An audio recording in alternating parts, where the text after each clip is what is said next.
কি ব্যাপার ম্যানেজার সাহেব, গত 3 মাস আমার রেস্টুরেন্টের আয় হয়েছে মাত্র 60,000 টাকা। এর আগেও তো আমি প্রতি মাসে ইনকাম করছি 2 থেকে 3 লাখ টাকা। তাহলে এই 3 মাসে কি সমস্যা? কি ব্যাপার, চুপ করে আছেন কেন? কথা বলুন। কি হলো ম্যানেজার সাহেব, জবাব দিন। কি বলবো মহাজন, রিয়াজ নামের ওয়েটারটা আসার পর থেকে আমাদের রেস্টুরেন্টের আয় উন্নতি কমে গেছে। হোয়াট? একটা ওয়েটারের উপরে আমার রেস্টুরেন্টের আয় উন্নতি নির্ভর করতেছে? জি মহাজন, বিষয়টা আমিও বুঝতেছি না। রিয়াজ নামের এই ওয়েটার আসার পর থেকে আমাদের রেস্টুরেন্টের এই হাল। আমি মাথার ঘাম পায়ে পেলে তিল তিল করে এই রেস্টুরেন্টটা গড়ে তুলেছি, আর সামান্য একটা ওয়েটার কিনা আমার এই রেস্টুরেন্ট নিয়ে খেলা করতেছে। হ্যাঁ মহাজন, আপনি কোনো একদিন এসে এই বিষয়টা নিয়ে তদন্ত করে দেখবেন। কোনো একদিন মানে? আমি যদি আর একটা দিন ওয়েট করি তাহলে তো আমার সেই দিনটাও লস হয়ে যাবে। আমি আজকে এটার তদন্ত করব। আর শোনো, রিয়াজ নামের ওয়েটার যাতে কোনোভাবেই জানতে না পারে যে আমি এই রেস্টুরেন্টের ওনার। আচ্ছা ঠিক আছে মহাজন, আপনি তাহলে আজকে এই বিষয়টা যাচাই করে দেখেন। বুঝলাম না, সামান্য একটা ওয়েটার আমার এই রেস্টুরেন্ট নিয়ে খেলতেছে। আমি আজকে এর একটা শেষ দেখেই ছাড়বো। ওয়েটার, এদিকে আসো। জি স্যার, বলুন কিভাবে আপনার সেবা করতে পারি। আরে, ওয়েটারের ব্যবহার তো ভালোই, তাহলে কি ম্যানেজার আমার সাথে মিছা কথা বললো? যাও, আমার জন্য একটা চাপ আর একটা নান নিয়ে আসো। আচ্ছা ঠিক আছে স্যার, আমি নিয়ে আসতেছি।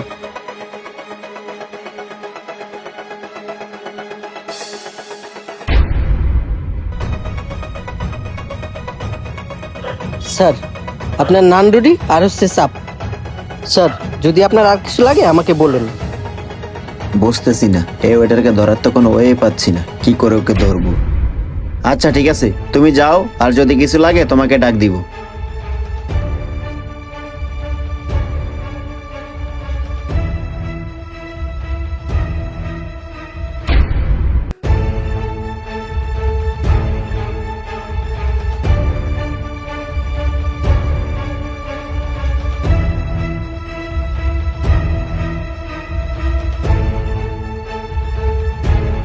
ওয়েটার। জি স্যার, আর কিছু লাগবে? না, আর কিছু লাগবে না। আমার বিলটা যেন কত হইছে? স্যার, আপনার মাত্র 60 টাকা হয়েছে। ও আচ্ছা, তাহলে এই ব্যাপার, এখন বুঝতে পারছি। কি স্যার, কি ভাবতেছেন? বিলটা কি একটু কম কম মনে হইতেছে? হ্যাঁ, বিল তো কমই মনে হচ্ছে। আমি যা খেয়েছি, বিল হওয়ার কথা তো 240 টাকা, সেখানে মাত্র 60 টাকা। আরে স্যার, বুঝলেন না, আমার কাছে খেলে বিল একটু কমই আসবে, তবে আমার দিকে একটু খেয়াল রাখেন। ও আচ্ছা আচ্ছা, বুঝতে পারছি। আচ্ছা, তুমি যেই কাজ করো, এতে তোমার মহাজনের লস হবে না? আরে দূরও, লস হয় হোক, তাতে আমার কি। আর মালিকের কথা চিন্তা করলে আমার পেট চলবো না। কেন, তোমার মহাজন কি তোমাকে বেতন দেয় না? হ্যাঁ দেয় তো, মালিকে আমারে মাত্র 5,000 টাকা স্যালারি দেয়। এখন আপনিই বলেন, সে টাকা দিয়ে কি এখনকার বাজারে সংসার চলে? তা অবশ্যই ঠিক বলেছো, এখনকার বাজারে 5,000 টাকা দিয়ে কিছুই হয় না। তবে এই কথাটা তুমি তোমার মহাজনকে জানাতে পারতা। আরে দূরও স্যার, আপনি যে কি বলেন না, মালিকরে জানাই কি হবে, আমার তো এমনি ভালো চলে।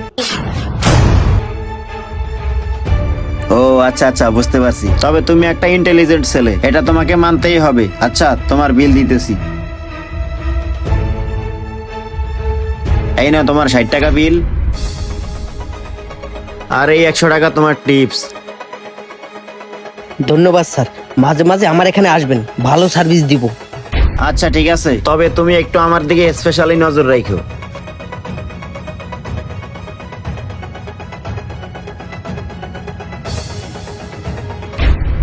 এই রিয়াজ, এইদিকে আসো। জি স্যার। আচ্ছা, ওই 12 নম্বর টেবিলের বিল কত হয়েছিল? স্যার, ওই 12 নাম্বার টেবিলে 60 টাকা বিল হয়েছে। শুধু 60 টাকা হয়েছে না 240 টাকা হয়েছে? আরে ধরা খেয়ে গেলাম নাকি? না, ধরা খেলে তো চলবো না। স্যার না, শুধু 60 টাকা হয়েছে।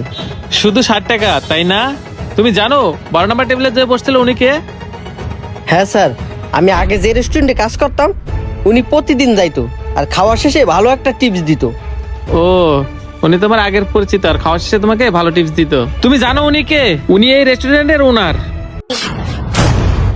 আর তুমি জানো উনি যাওয়ার সময় বলে গেছে তোমাকে এই রেস্টুরেন্ট থেকে বের করে দিতে।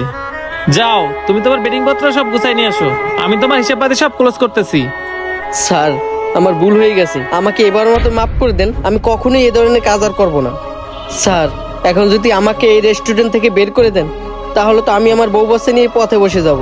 স্যার, দয়া করে আমাকে চাকরি থেকে বের করে দিয়েন না। আমি আপনাকে কথা দিছি আর কোনোদিনও এই ধরনের কাজ করব না।